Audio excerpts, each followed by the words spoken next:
यो गाईमा चाहिँ आज निकै ठुलो समस्या भएर गाईको जुगलर भेनबाट ब्लड निकाल्ने प्रक्रिया देखाइरहेको छु मैले। के भएको रहेछ भन्ने कुरा भिडियो अन्तिमसम्म हेर्नु होला है त। यो गाईको चाहिँ शरीरबाट हामीले खुन निकालेर एउटा औषधिमा मिक्स गरेका छौँ। यो औषधिमा मिक्स गरेर चाहिँ हामीले अब यसकै शरीरमा यही उसकै ब्लड त्यसमा एउटा औषधि मिसाएको छौँ। यही औषधि यो औषधि मिसेको ब्लड चाहिँ उसको मासुमा हानेर चाहिँ यसको इम्युनिटी बढ्छ क्या अटोमेटिक। यो जुन एक प्रकारको यो वाट्स डिजिज यो पेपिलोमा भन्छ क्या भनेको मुसाको लागि चाहिँ यो भनेको पहिलाको गाईलाई पनि गरेको थियौँ, निको भएको हो नि त पहिलाको होइन।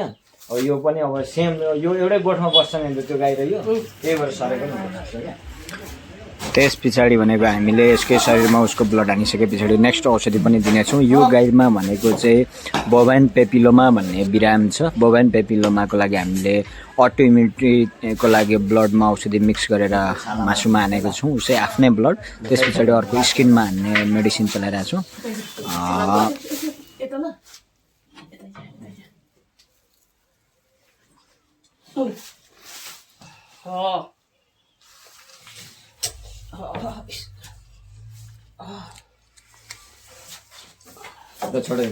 छोड्दिन कलम चाहिँ बिहान बेलुका दिउँसो अनिवार्य कन्टिन्यू त्यो जति छ मुसा जहाँ छ त्यहाँ मजाले दल्दिने, जति धेरै छ त्यहाँ मजाले दल्दिने।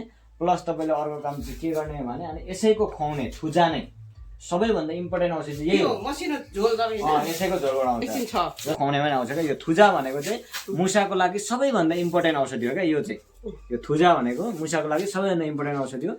हामीले सुईबाट औषधि चलाइसके पछाडि यो लगाइयो भने मुसा 1 महिनाभित्रमा निको हुने चान्स धेरै छ।